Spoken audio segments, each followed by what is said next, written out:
Hello friends, welcome back to your Nirmala. ఈ sweet వచ్చేసి ఇప్పుడు వేరుశనగపప్పు ఒక కప్పు వేసుకొని పొట్టుడే వరకు వేయించుకోవాలి. వేరొక బౌల్లోకి తీసుకొని నువ్వులు ఒక కప్పు తీసుకొని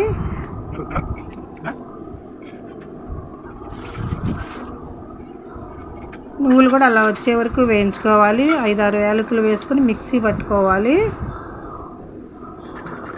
ఇప్పుడు బెల్లం ఒక కప్పు వేసుకొని ఒక కప్పు వాటర్ పోసుకొని అలా కొంచెం పాకం రానిచ్చి ఇవన్నీ మిక్సీ పట్టుకొని అందులో వేసుకొని గట్టిపడే వరకు అలా తిప్పుకోవాలి. ఇప్పుడు గట్టిపడిన తర్వాత ఇప్పుడు వేసుకోవాలి.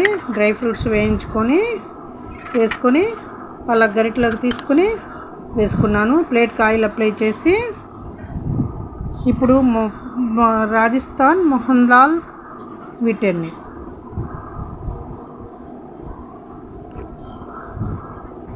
శనగపిండిలో ఒక కప్పు శనగపిండి తీసుకుని 2 కప్పులు నెయ్యి 2 కప్పులు పాలు తీసుకుని కలుపుకొని రవ్వగా వచ్చిందండి. అది మిక్సీ పట్టుకొని ఇలా వేయించుకోవాలి డ్రై అయ్యే వరకు. ఇప్పుడు పావు కప్పు నెయ్యి ఇందాక 2 స్పూన్లు వేసుకున్నాను. ఇప్పుడు మిగతాది వేసేసుకున్నాను.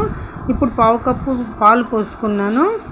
అదంతా పిండికి పట్టే వరకు చక్కగా డ్రై అయ్యే వరకు గట్టిపడే వరకు వేయించుకొని ఆ పాలు కూడా డ్రై అయ్యే వరకు చక్కగా వేయించుకున్నాను.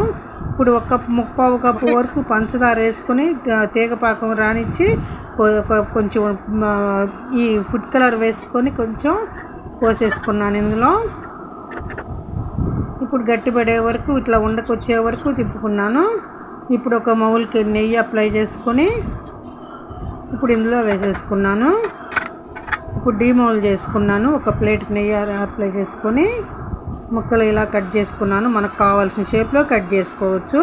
చక్కగా వస్తాయండి. ఇవి చాలా టేస్టీగా ఉంటాయండి. పిల్లల దగ్గర నుంచి పెద్దవాళ్ళ వరకు అందరూ తినొచ్చండి. చాలా బాగుంటాయి. ఇప్పుడు ఈ రెసిపీ వచ్చేసి పాప్కార్న్.